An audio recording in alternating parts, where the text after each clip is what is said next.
A masterclass in narrative engineering. The Predictive History creator has taken footage from the Iran War, which began on February 28, 2026, and is using it to build the foundational thesis of his channel, the collapse of the American empire and the rise of a successor.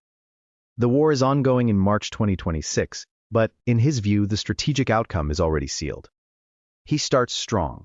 His dissection of clips from Trump, Press Secretary Karen Leavitt, Secretary of War Peter Hegseth, and Treasury Secretary Scott Bessent is genuinely sharp. He spots the cognitive dissonance immediately. Total military victory claimed, yet the enemy keeps fighting and disrupting global trade. His reading of Bessent's justification for unsanctioning Iranian oil is the highlight. The paradox of enriching your enemy in order to defeat them. When he isolates rhetorical contradictions within a power zone narrative, he is at his absolute best. Then comes the pivot. Grainy drone footage of a helicopter being destroyed.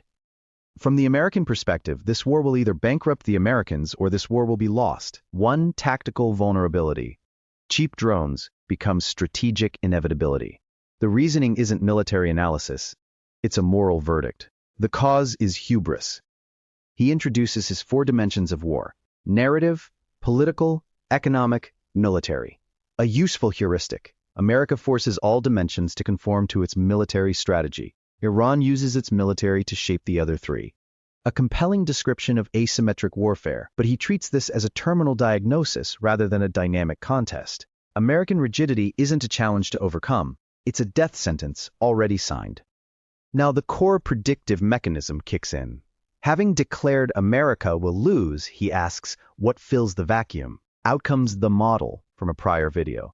A hierarchical schematic where empire provides muscle, finance are the game masters, multilateral organizations provide legitimacy, and culture justifies it all. It's early 20th century geopolitical theory in a fresh coat of paint.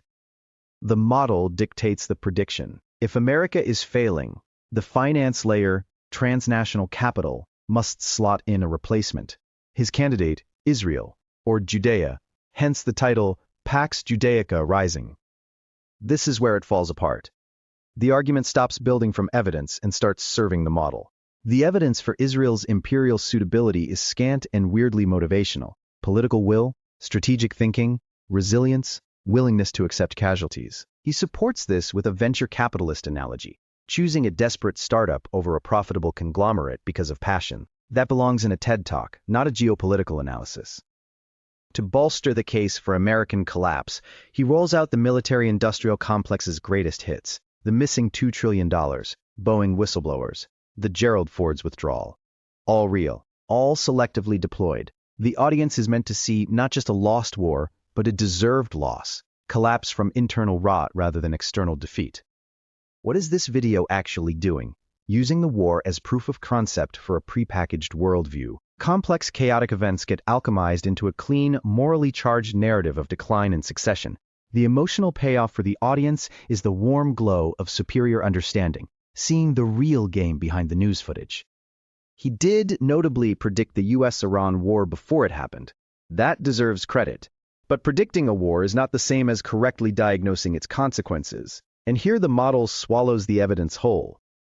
Summary. This video uses the ongoing Iran war to argue for an inevitable transition from American to Israeli imperial hegemony in the Middle East. It clarifies reality by exposing rhetorical contradictions and strategic arrogance, then radically simplifies it by forcing events into a rigid hierarchical world model. Prediction. Israel will replace America in the Middle East as the system's imperial muscle. Likelihood. Extremely low. American influence may wane, but a seamless, elite-orchestrated transfer of imperial primacy to a regional power with profound demographic and diplomatic constraints is narrative fantasy, not geopolitical forecast. Okay, count 73. He uses it as verbal punctuation to segment his thoughts, but occasionally, as when summarizing the Treasury Secretary's logic, the okay lands with palpable dry disbelief.